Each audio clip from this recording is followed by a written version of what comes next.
പത്തനംതിട്ട കോന്നി കല്ലേലിയിൽ കടുവയുടെ സാന്നിധ്യം. കല്ലേലിത്തോട്ടം ഈസ്റ്റ് ഡിവിഷനിലാണ് കടുവയുടെ സാന്നിധ്യം. കടുവ പശുക്കിടാവിനെ കടിച്ചുകൊന്നു. സുജു ടി ബാബു ചേരുകയാണ്. സുജു, വിശദാംശങ്ങൾ.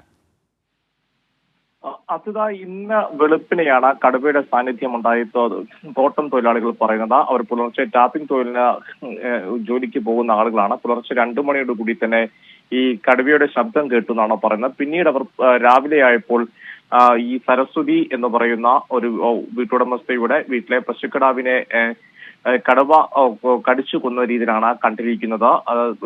തുടർന്ന് പാടം ഫോറസ്റ്റ് സ്റ്റേഷൻ ഉദ്യോഗസ്ഥരെത്തുകയും ഈ ചത്ത പശുക്കിടാവിന്റെ പോസ്റ്റ്മോർട്ടം നടത്തുകയാണ് ചെയ്തിരിക്കുന്നത്. ഇപ്പോൾ സ്ഥലത്തെ അരുവാപ്പുലം വാർഡാണ്. അവിടുത്തെ വാർഡ് മെമ്പർ സിന്ധു പറയുന്നത് പോസ്റ്റ്മോർട്ടം നടത്തിയതിനെ തുടർന്ന് ഇത് കടുവ തന്നെയാണെന്ന് ഫോറസ്റ്റ് ഉദ്യോഗസ്ഥർ സ്ഥിരീകരിച്ചിട്ടാണ് സിന്ധു അവകാശപ്പെടുന്നത്. മാത്രമല്ല, ഇപ്പോൾ ക്യാമറയും പ്രദേശത്ത് സ്ഥാപിച്ചിട്ടുണ്ട്. ഈ സ്ഥലത്ത് മുമ്പും കടുവയെ കണ്ടിട്ടുണ്ടെന്നാണ് തോട്ടം തൊഴിലാളികൾ പറയുന്നത്. എന്തായാലും അവരുടെ ആശങ്ക അകറ്റാൻ വേണ്ടിയുള്ള നടപടികൾ ഇതിനോടകം തന്നെ ഫോറസ്റ്റ് ഉദ്യോഗസ്ഥർ നടത്തിയിട്ടുണ്ട്. പ്രഭാകരനും സരസ്വതി എന്ന് പറയുന്ന അവരുടെ വളർത്തുമൃഗത്തെയാണ് ഇപ്പോൾ കടുവ കൊലപ്പെടുത്തിയിരിക്കുന്നത്. ഇതുമായി കൂടുതൽ പരിശോധനകളും ആവശ്യമെങ്കിൽ കൂട് സ്ഥാപിക്കാനുമാണ് വനംവകുപ്പിന്റെ തീരുമാനം. ശരി, സുജു ടി ബാബുവാണ് വിവരങ്ങൾ നൽകിയത്.